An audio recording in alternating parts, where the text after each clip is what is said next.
Welcome to the webinar, Make Preservation History Now. We still are having a few more participants come in, so we'll just hold here while we load everyone into the program. Thank you for joining us, and we'll be starting in just a few minutes.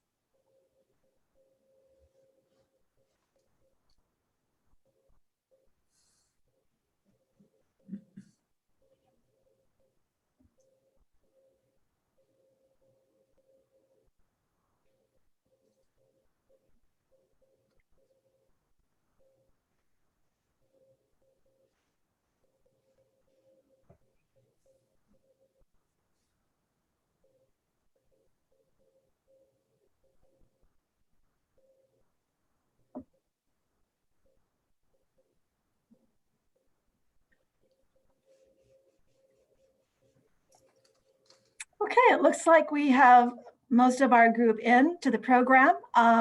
Welcome again to Make Preservation History Now. This program is presented by the Greenwich Historical Society, Historic Properties of Greenwich, and Preservation, Connecticut. And for the next hour, we will focus on the urgency and value of protecting Greenwich's extraordinary architectural heritage for the future. We will share compelling research on the market value of historic properties that have legal protections placed on them compared to those without protections. And we will introduce you to community leaders who have gone through the process and the professionals who want to assist those who own historic properties to evaluate their options and guide them through the process of property protection. This program is sponsored by the Greenwich Association of Realtors and the Fairfield County Preservation Network.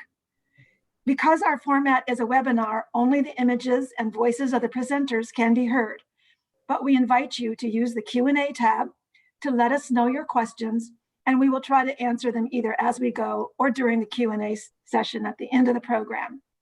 I also suggest if you want to see the speaker only, you can change to your speaker view at the top of your screen. I'm Deborah Mecke. I'm the Executive Director and CEO of Greenwich Historical Society. We were founded in 1931 and are headquartered at the National Historic Landmark Bush Holly site in Cos Cob. For over 30 years, we have documented and preserved and presented bronze plaques, I should say, to over 300 historic buildings in Greenwich, spanning the 18th, 19th, and 20th centuries. We have had the joy of working alongside wonderful individuals from all parts of town in celebrating their home's history at our annual Greenwich Landmarks program, and making this research publicly accessible through our library and archives. But through the years, we have noticed that many of these properties pass on to new homeowners who have demolished them. People have asked us, how can that happen? Wasn't the building plaqued? This is a question we hope to address through this webinar and through our alliance initiated this year with Historic Properties of Greenwich, an organization formed to continue our work with property owners who are looking to do even more for their historic properties to prevent their possible demolition by future owners. Now, before we start, we will hear a few words from our sponsor, the Fairfield County Preservation Network. Welcome, David. Thank you, Deborah. Good evening. David Green here. I'm the Executive Director of the Cultural Alliance of Fairfield County, which is a nonprofit membership coalition of some 550 cultural organizations and individual artists across coastal Fairfield County, from Greenwich along to Shelton. One of our programs is the Fairfield County Preservation Network, a co-sponsor of tonight's meeting. The network, a county-wide resource, is both a forum and a support system to empower and connect organizations, professionals, and individuals dedicated to preserving the historic character of our region. Through group meetings held once or twice a year and an ongoing email listserv, the network enables members to meet, exchange ideas, discuss challenges and successes, and create opportunities for joint advocacy. Meetings to date have included presentations on placemaking and preservation, demolition delay ordinances, a guide to historic preservation alphabet soup, and many more. Interested in joining? Contact me at the Cultural Alliance and follow our Preservation Network Facebook page. Thank you very much. Thank you, David. And I know we have many people here from throughout Fairfield County, so I really appreciate your sponsorship and helping us promote this program. And now for our introducing the presenters of our 4 panelists today. Our first and actually our last presenter is Jane Montanaro. She's the Director of Preservation Connecticut, where she has been on the staff for 15 years. She has a degree in architecture from Temple University and spent the early portion of her career with Du Bois Associate Architects in Hartford. She's a resident of Old Lyme, and she serves on the board of the statewide preservation lobby, Connecticut Preservation Action, and on the boards of the Coltville Heritage Partnership and the Adam Stanton House Museum in Clinton.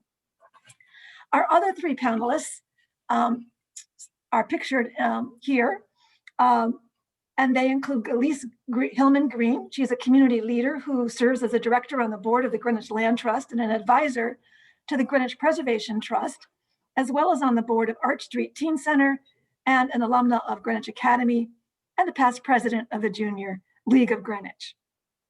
Russell S. Reynolds Jr. is the former CEO and founder of Russell Reynolds Associates and current chairman of RSR Partners. He descended from a Greenwich farming family dating to 1645 and currently lives in the Stanwich Historic District in Greenwich. He is a member of the Chairman's Advisory Council of the Greenwich Historical Society and of numerous other cultural organizations. Anne Young is a member and former chair of the Historic District Commission and executive board director of Greenwich Preservation Trust. She also served as curator of the Library and Archives for the Historical Society and has worked in special collections at the Frick Art Reference Library, the Noodler Gallery, the Metropolitan Museum of Art, and other leading arts and cultural organizations. She is here tonight in her role as co-founder and president of Historic Properties of Greenwich. So let's start now with Jane Montanaro. Jane, Preservation Connecticut was founded in 1975, and I know a lot of us remember you by your former name, the Connecticut Trust for Historic Preservation. But please tell us a little bit about Preservation Connecticut and your work here and the kind of resources people can expect to find at Preservation Connecticut. Great, thank you, Deborah. And I'm so happy to be here. Thank you for inviting me to be on this panel tonight. This is a great gathering, and I'm really happy to represent Preservation Connecticut here. As you said, we were established in 1975 by a special act of the Connecticut General Assembly as the Connecticut Trust for Historic Preservation. But just this year, January 1st, 2020, we changed our name and it's doing business as Preservation Connecticut. And we are the statewide private nonprofit that was established to protect, preserve, and promote the buildings, sites, and landscapes that contribute to the heritage and vitality of Connecticut communities. For over 4 decades, we have successfully championed the protection of remarkable community assets all over the state by leveraging funding, advocating, forming partnerships, and promoting stewardship. Preservation Connecticut staff work with national and regional partners, state agencies. We are statutory partners with the State Historic Preservation Office. We work with municipalities, local groups, developers, and private homeowners. Oftentimes, Preservation Connecticut is confused with the State Historic Preservation Office. Although we frequently work together, our roles are different. The State Historic Preservation Office is a state agency within the Department of Economic and Community Development.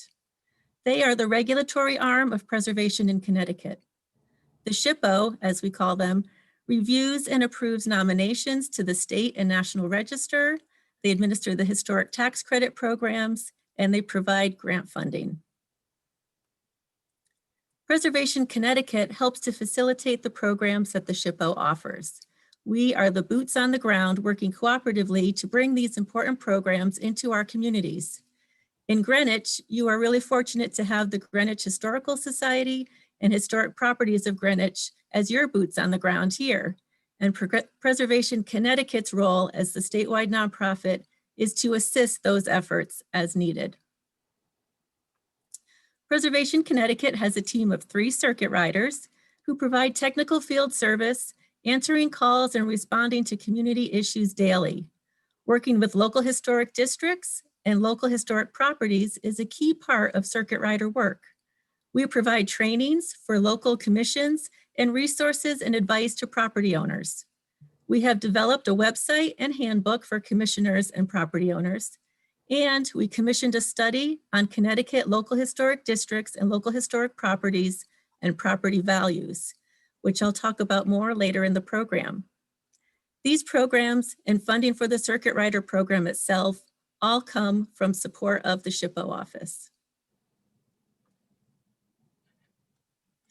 Okay, great. Well, thank you, Jane. I know I'm especially fond of your Circuit Rider program. People may know that Connecticut circuit riders go back to the early 19th century when Methodist preachers traveled by horseback from town to town, warning farmers about the wrath to come.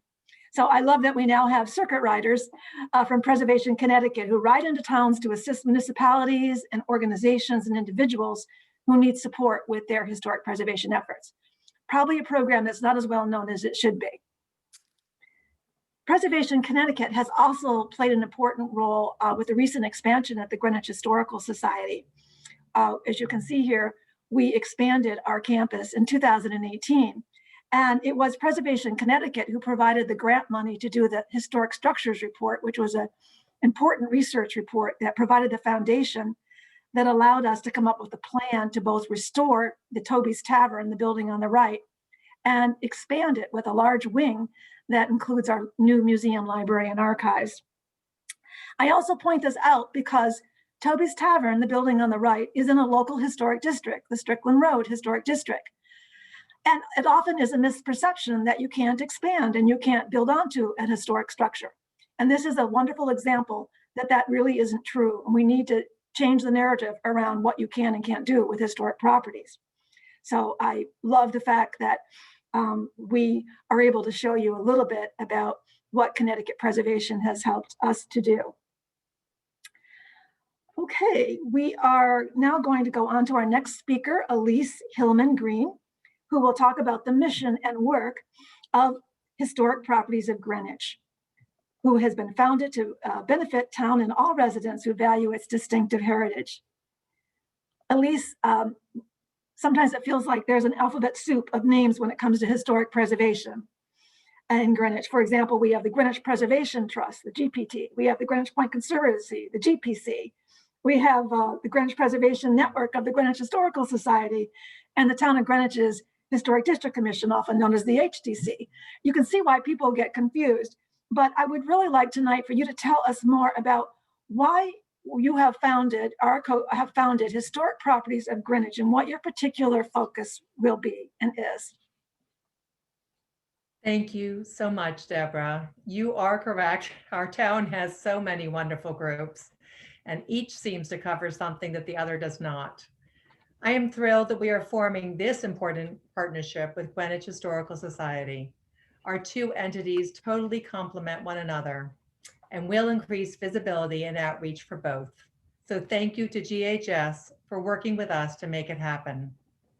What are my credentials for this particular event?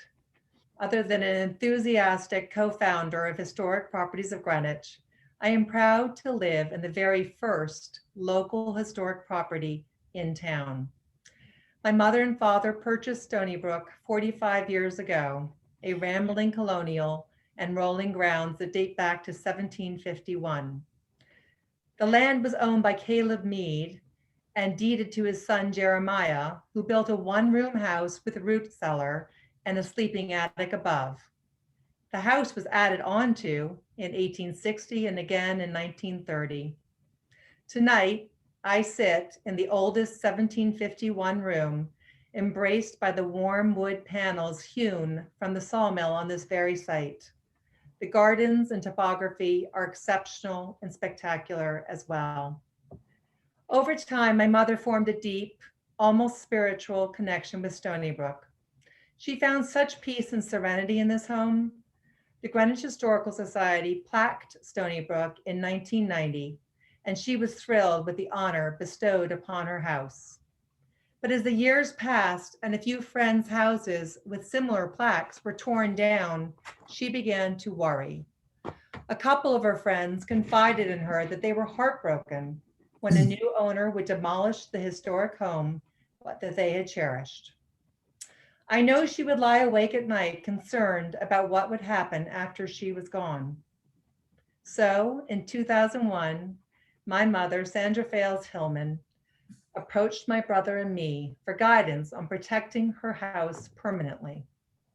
She viewed the property as our inheritance someday, and she was actually seeking our blessing. Unbeknownst to us, she had been working with the Greenwich Historical Society for months to research the little used designation of a local historic property. She had mulled this over for years. Of course, we respected her passion and wholeheartedly endorsed her efforts. My mother was a pioneer at that time. Already in existence were 2 local historic districts. I know Russ will speak to them next. But because she did not have other contiguous properties to form a district, she had to seek another avenue. She worked closely with both GHS and with the Greenwich Land Trust. She was a visionary as she not only protected the structures on her property, she also placed an easement on a portion of the land surrounding it.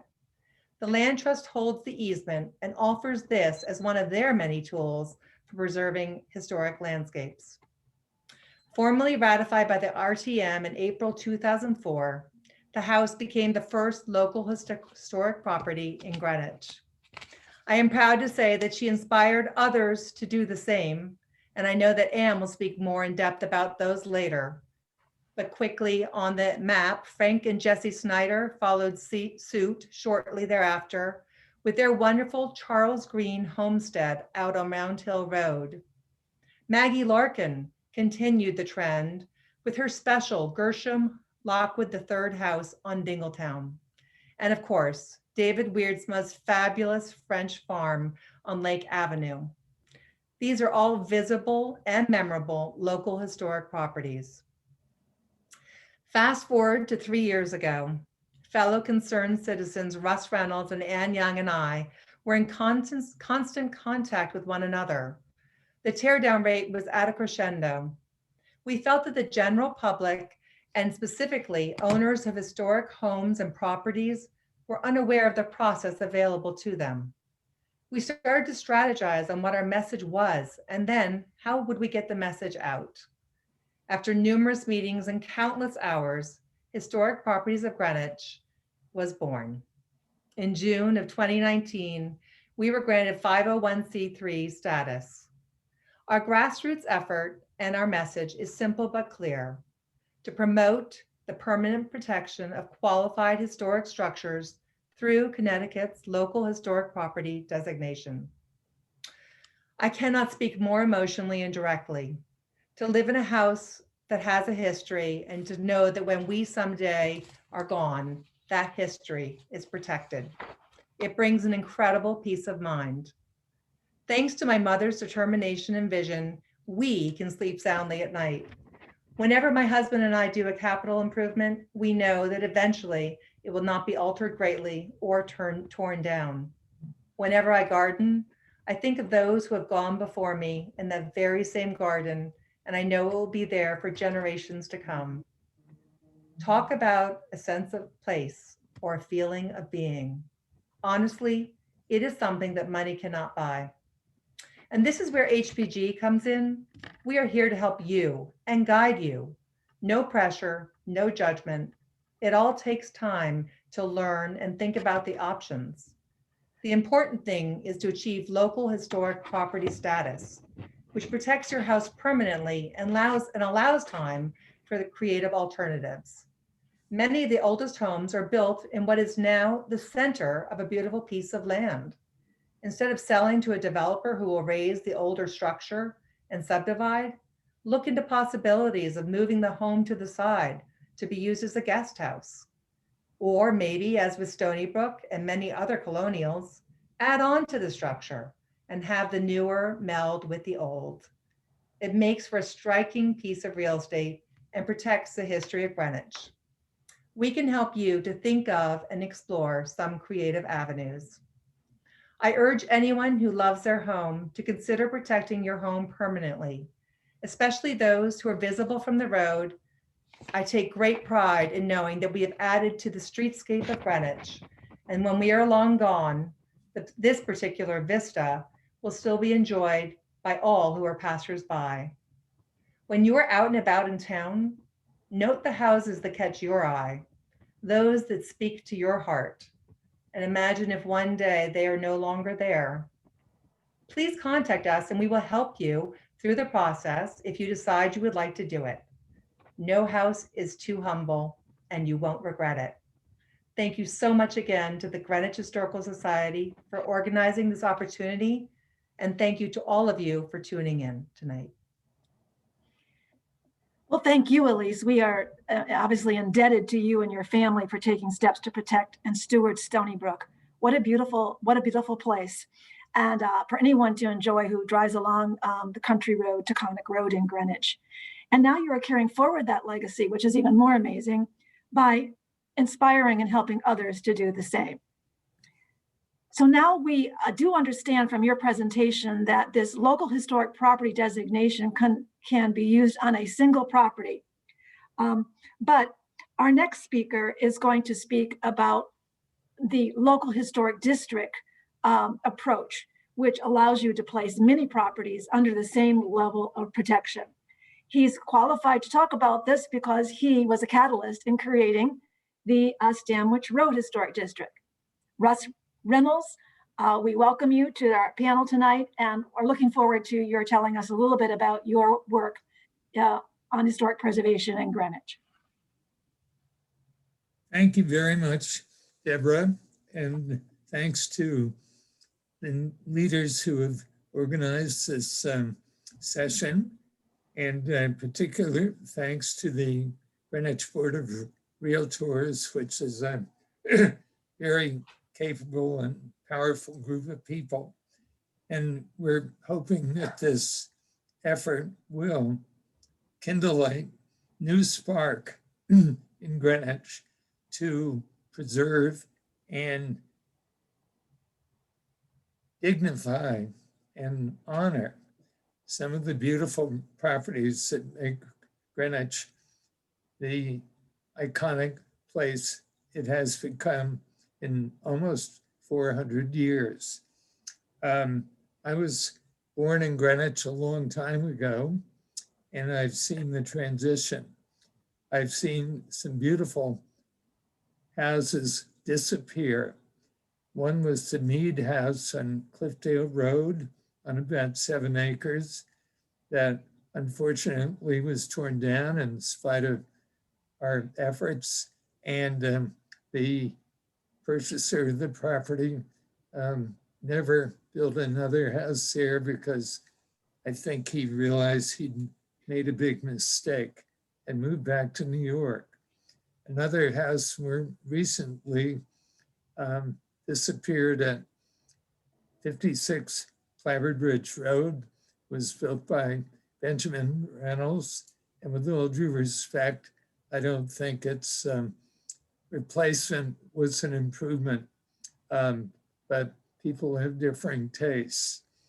During my childhood, I was inculcated with the lore of family farmhouses going back to even the 17th century, and gained a great respect for history as well as for the beautiful new properties that have been developed. My aunt and uncle, Edna and Herbert Ferris, who were very involved in starting the Greenwich Historical Society, my grandmother, Mary A. Reynolds, and my parents all imbued me with a great sense of history and respect for the past. So as time went on, and my wife, Debbie, who's on the board of the Historical Society, and I and our children matured, we enjoyed living in various locations in Greenwich. But about 20 years ago, we decided to reattach ourselves to our roots. And we bought the historic former parsonage of the Stanwich Congregational Church, which is in that picture. And it was a fairly small house, very pretty, and a non-conforming piece of property in a 4-acre zone. And we started thinking about what we had acquired. And Deborah Mackey and Susan Richardson came over one day, and we started talking about protecting the house for future generations, the process, etc. And the more we talked about it, the more we decided that not only should we try to protect this house, but also the entire road, which has several major iconic historic houses. So encouraged by Deborah and Susan, Debbie and I embarked on a project to do research on the house, to apply to the state and the RTM on receiving the designation, all of which included totally rebuilding, renovating, and modernizing the house. And as long as the view, the streetscape, the feel is in keeping with the character of the district, the Historic Landmark District Commission, chaired by Steve Bishop in Greenwich, not only is a positive force, they're very encouraging. So the result was that we feel that we were able to preserve a historic house in perpetuity, and yet have the benefits of living in a new house. So you can have the best of all worlds. And I've noticed over the years, there's some great new houses that are being built, but there are also some that are not necessarily an improvement. And it's my view that taking one of these iconic historic houses in Greenwich is preserving an irreplaceable work of art for future generations. And therefore, we are really excited and proud about the fact that we had 16 properties in between the Stanwich Church and North Stanwich Road, which are all part of the district. Some are historic, some are not, but everybody wanted to do it, including the Stanwich Church, who decided it was God's will, and the Greenwich Hospital. And when I talked to Frank Corvino, I was worried about their view on designating their property. And Frank Corvino is one of the great guys I've met, said, Russ, what's good for Greenwich is good for the Greenwich Hospital. We will do it.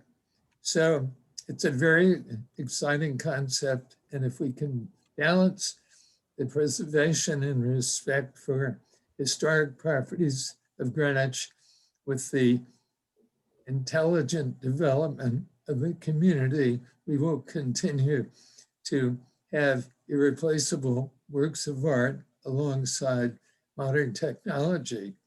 And I just want to finish by thanking Elise and Anne Young for taking the initiative and starting Historic Properties in Greenwich. And I want to thank Peter Malkin and Deborah Mackey and Haley Rockwell and the other leaders of the Historic Society for joining forces with us so that we can be a positive force in the community going forward. Thanks a lot. Thank you, Russ. And I think you might have mentioned that you actually accomplished protecting 16 properties, not just your own property, and that those properties encompassed the Stanwich Church and a property owned by Greenwich Hospital.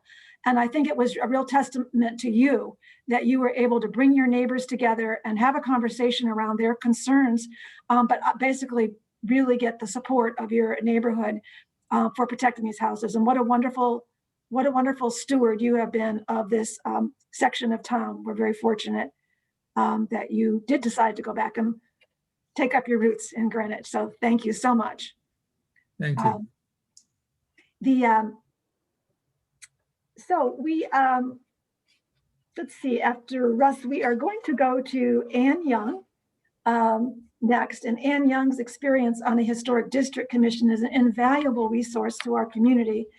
And now she wants to take up additional work as president of Historic Properties of Greenwich. So I really look forward to Anne, to your telling us a little bit more detail about what Historic Properties of Greenwich intends to do and how it's going to be working with the community.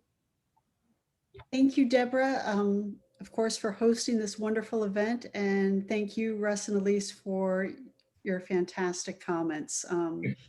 I think this is just such a wonderful way to kickstart what I'm hoping is going to be really a very, very exciting and hopefully, you know, visible endeavor.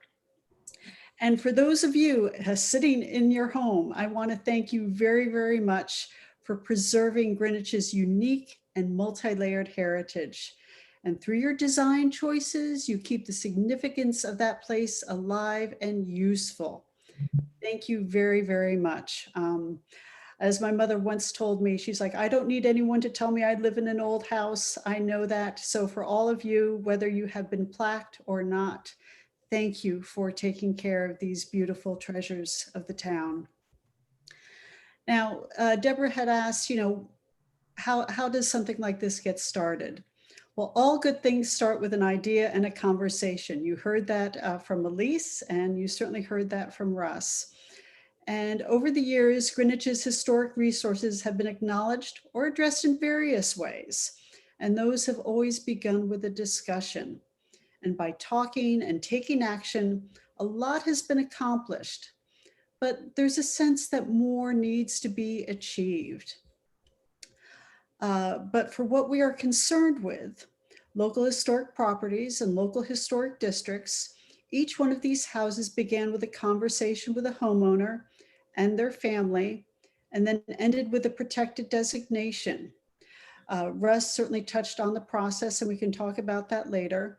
But what I wanted you to see is some of the homes that we call local historic properties.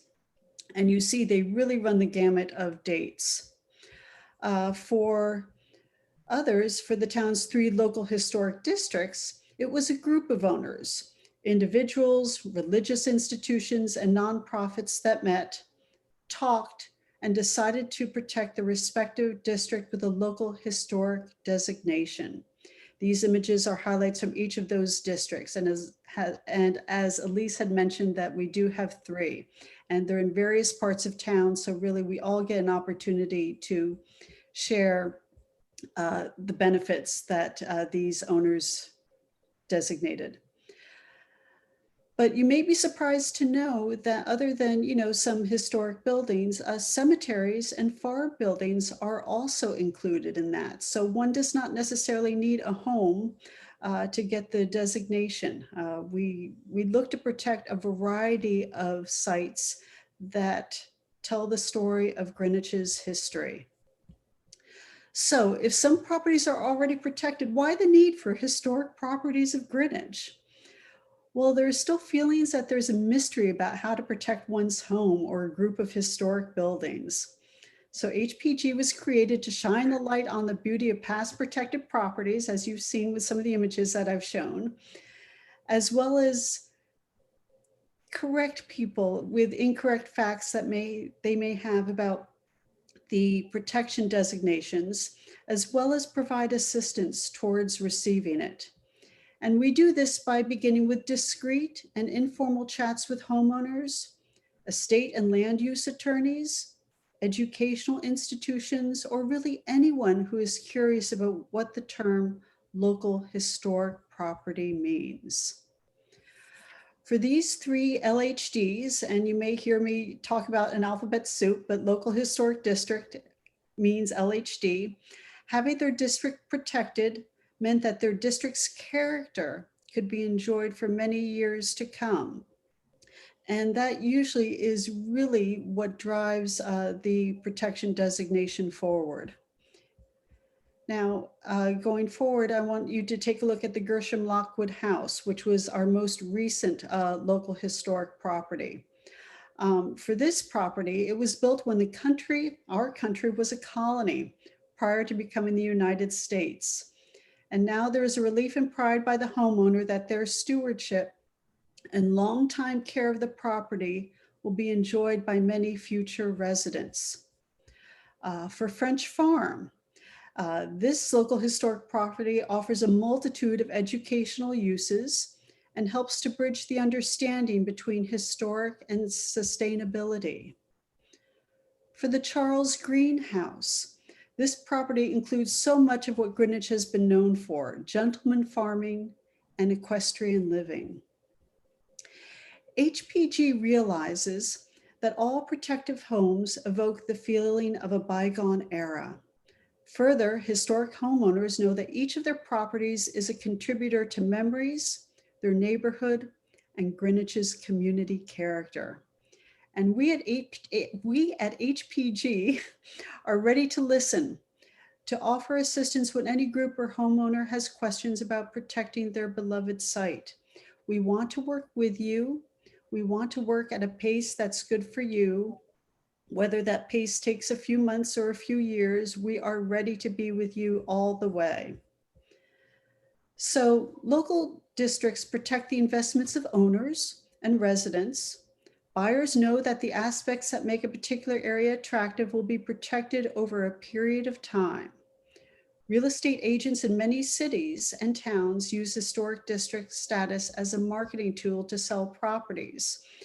When people live within a local historic district, they know that if they look out their front door, that will be the view for many years to come. Now, HPG wants you to think of Palm Beach, think of Newport, and realize that the historic houses there of all shapes and sizes are valued and sought after. And we want that to happen here in Greenwich, and we believe that it can with help from the community. So again, why the need? Well, the creation of HPG offers a benefit to the town's many like-minded preservation and conservation organizations because it provides a singular activity helping to protect your historic property or a group of historic properties.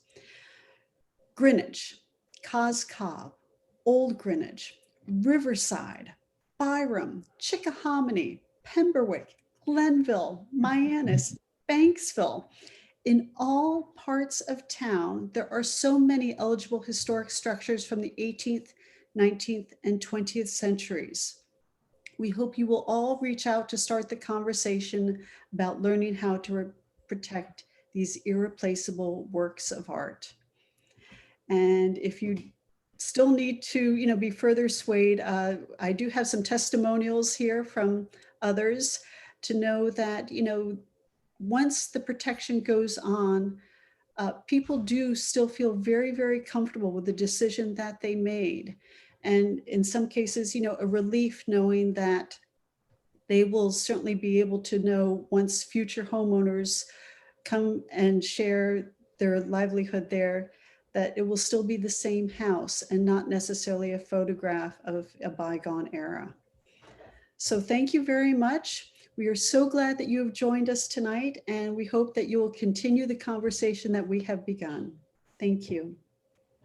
So thank you, Anne, and you certainly make a very compelling case for preserving these properties, protecting them, as you like to say, because you really want to see permanent property protections. But I think what's important for people to know is it can be a confusing process. You can have a lot of questions about the various agencies and oversights and regulatory bodies, but Historic Properties of Greenwich really knows this process and is there to walk you through it. And that's what Anne and Elise and Russ have committed to do with anyone who wants to know more about how to put a local historic property protection on their property. So thank you all for your amazing work. And the Greenwich Historical Society is excited to partner with you and do what we can to promote your work in town. So all this is very nice. And, it's great that, makes you feel good to preserve a historic property. But, a lot of people are concerned about the value of their property and are concerned, well, will I be able to sell my property? Will my property go down in value if I put a property designation on it?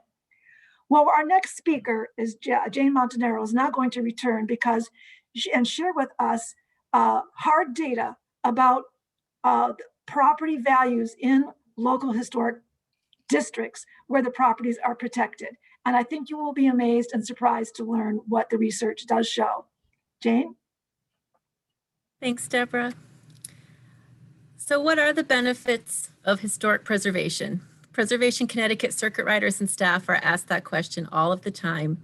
And for years, property owners in existing or proposed local historic districts have asked this question.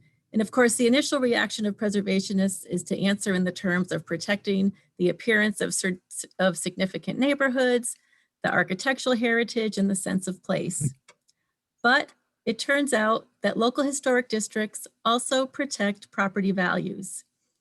I will share with you findings from a 2011 study conducted by Place Economics, a real estate and economic development consulting firm based in Washington, D.C. Donovan Ripkema, the firm's principal and author of this study, is the nation's leading authority on economics of historic preservation.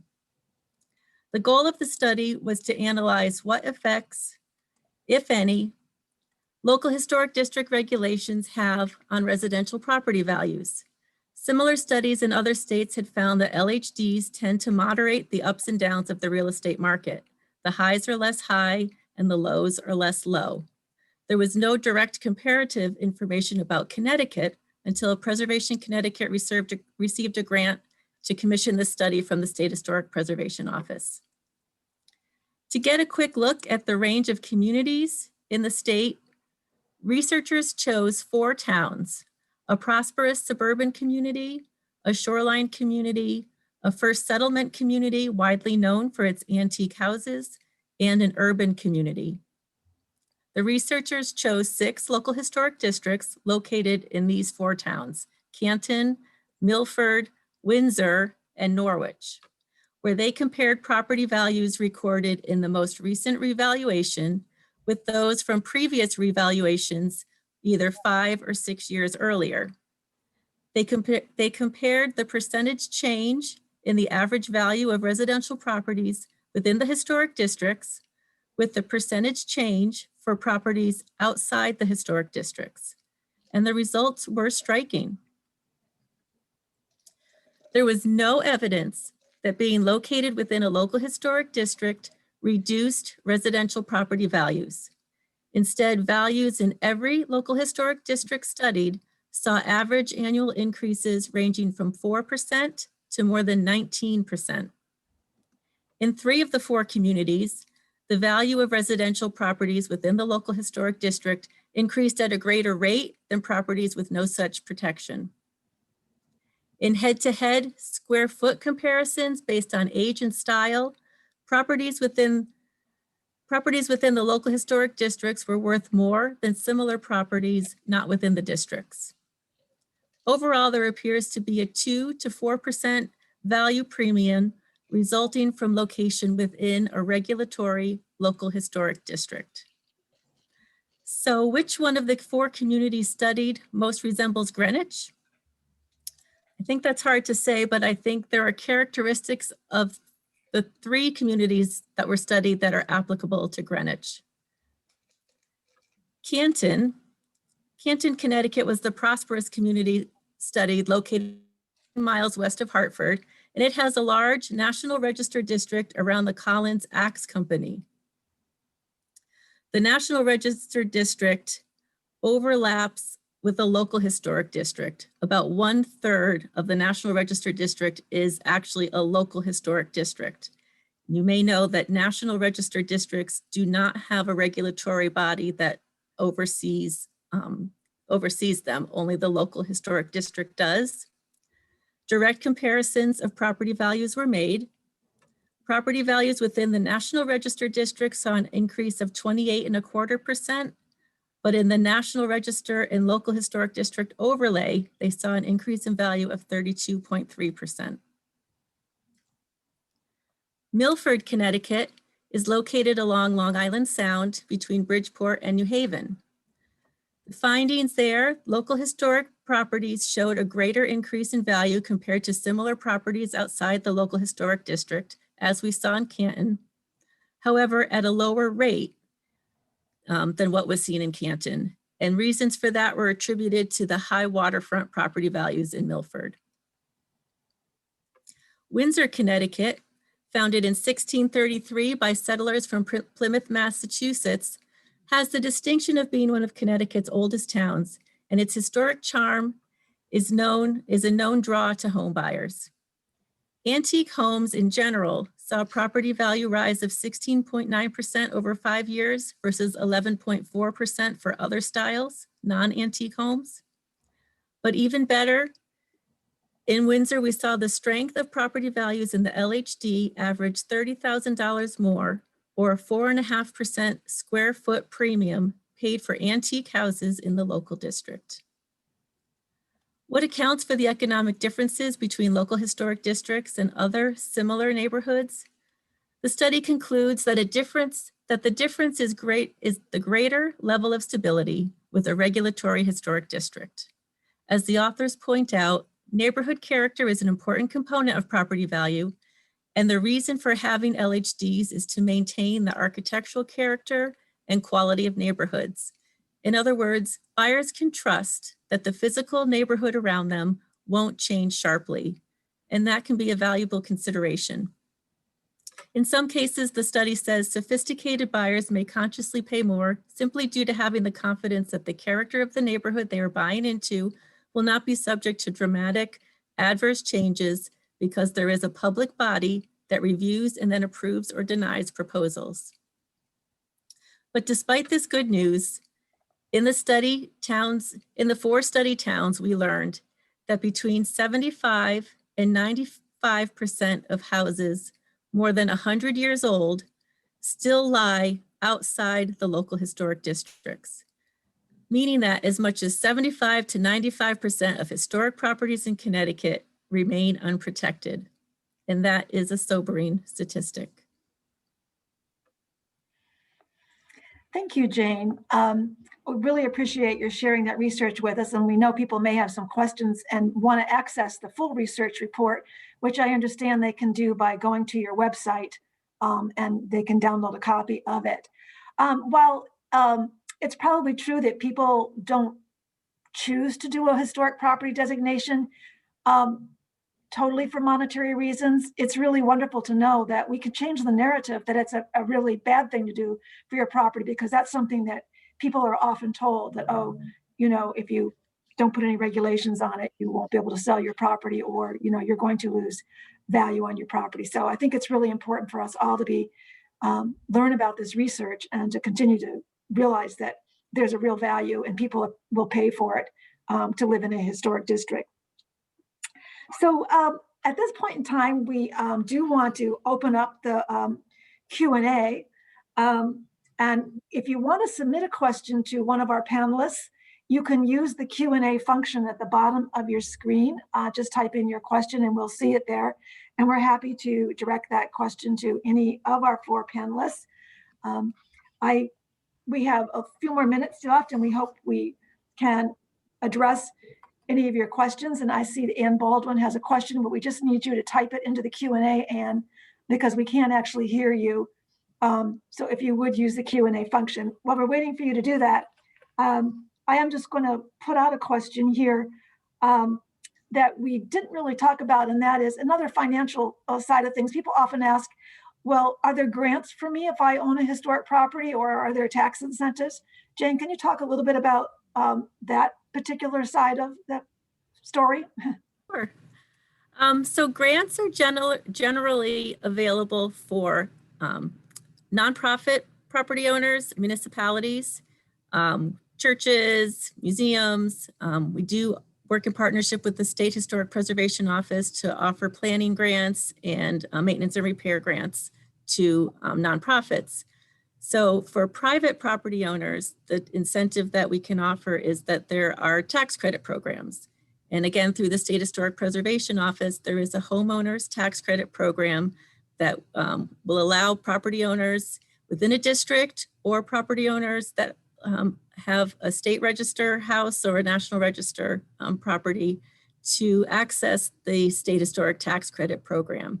And that will give you a percentage of your eligible expenses you'll get to have as a tax credit that gets complicated because it's not actually a credit on your taxes, but it gives you a voucher that is like cash in hand that you are able to syndicate and sell and be able to put that money into your project.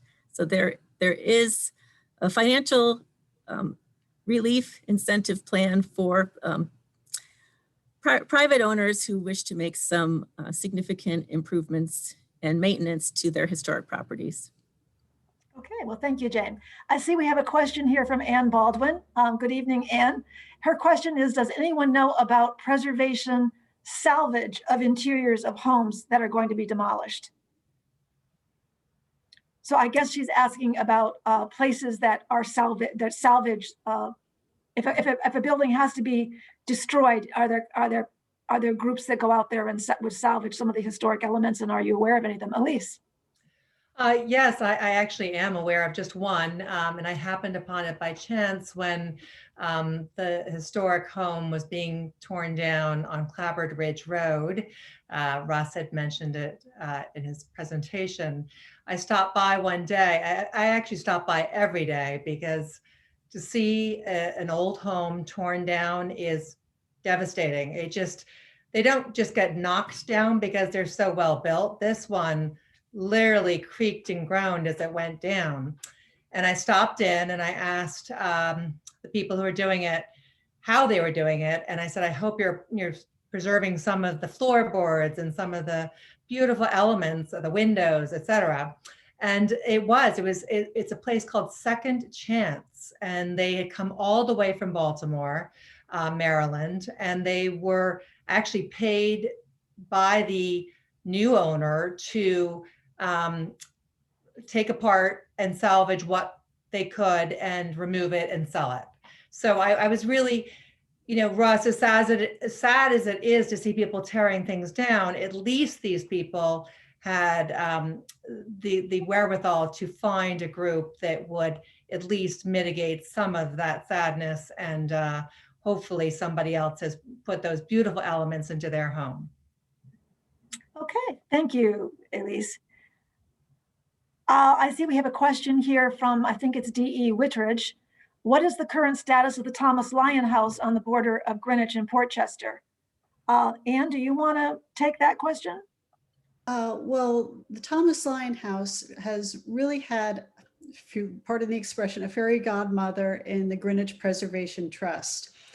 I would say for the past, probably for the past 12 years, they really have done quite a bit of behind the scenes work in terms of getting reports accomplished. But overall, it's the town who owns that property.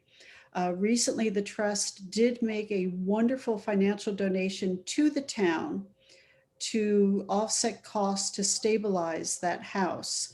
So no town monies have been spent. Really, it's been the Greenwich Preservation Trust through their volunteers and of course membership support that have, kept this house from collapsing. And then of course, they are working towards, having it become really a vital element for all town residents to enjoy. So I would say, certainly reach out to Joe Comboy, take a look at the Greenwich Trust website to find out more.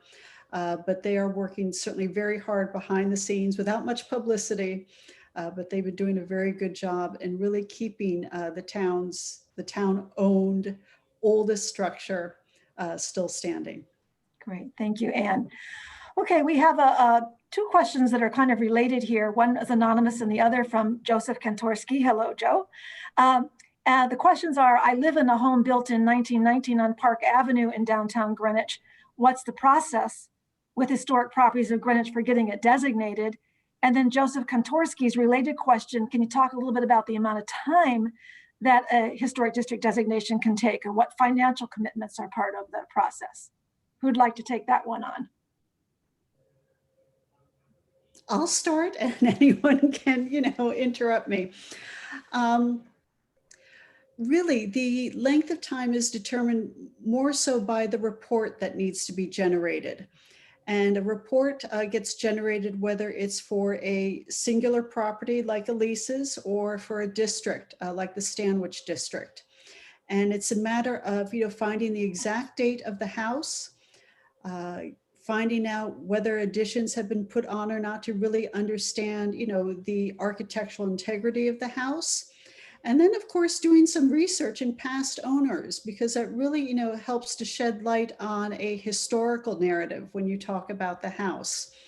And these reports can take somewhere from 2 to 6 months, just depending on, the amount of properties that are going to be applying for the designation. And then after that, it's a matter of submitting each report for it to be vetted by different town agencies. One report is sent off to the state, so they have a wonderful, just cache of these reports. And then it goes through to be vetted by the RTM and the designation is placed.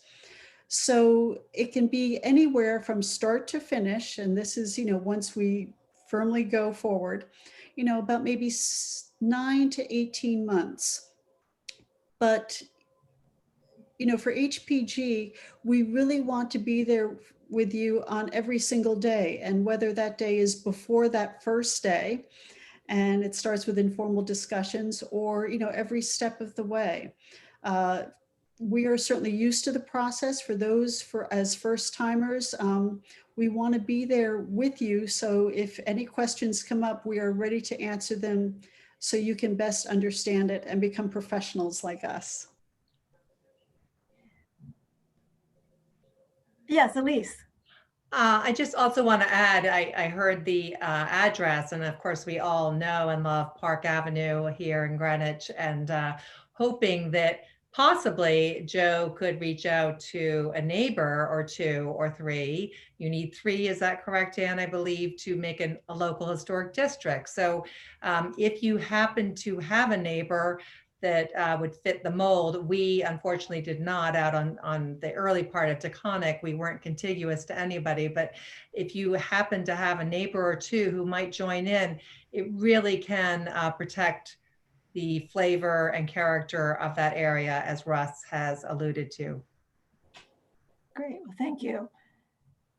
There was also a question about the financial commitment. I mean, Russ, do you want to speak to that? Was there a large financial commitment to create the local historic district in Stanwich?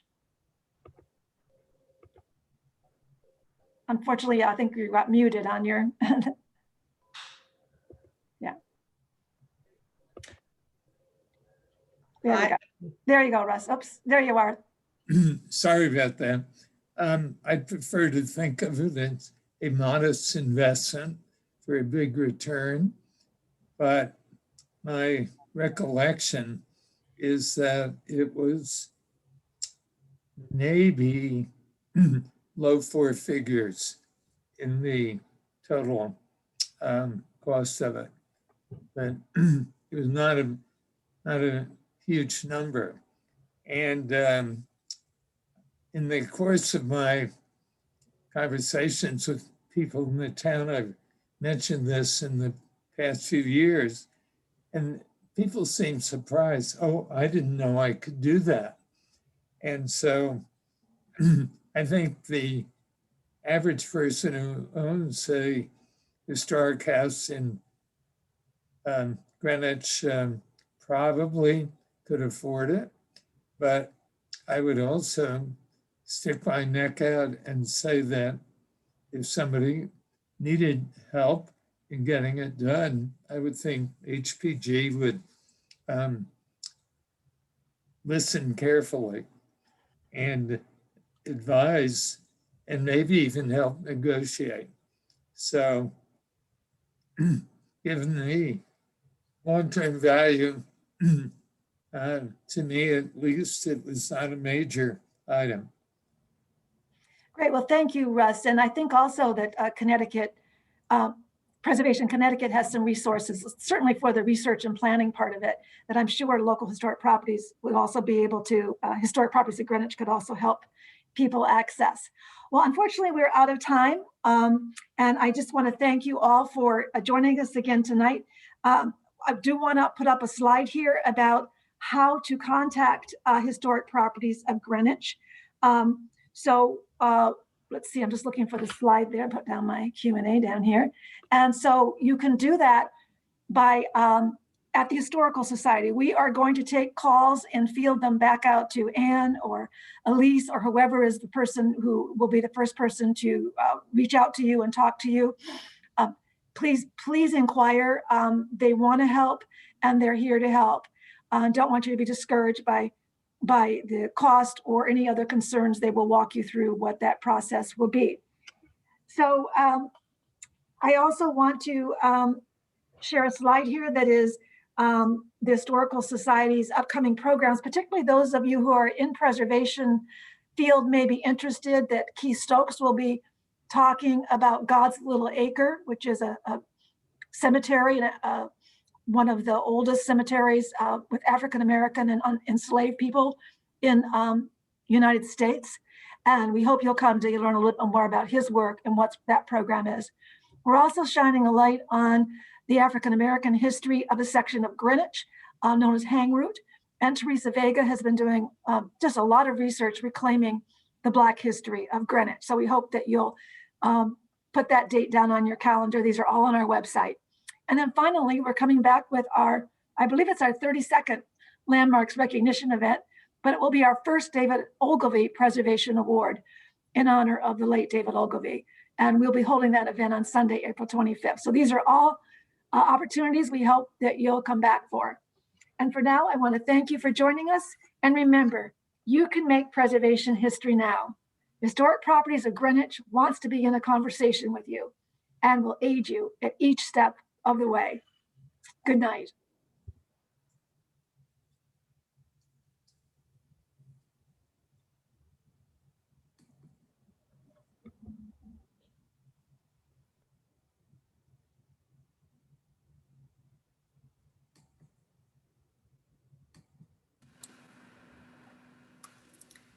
Thanks, everybody. Good job. Thank you, Jane. Thank you. Bye, Anne. Bye, Jane. I don't know how to get off of here, so. Oh, I see it down here. Leave. Bye, Jane. Thank you so much. I appreciate it.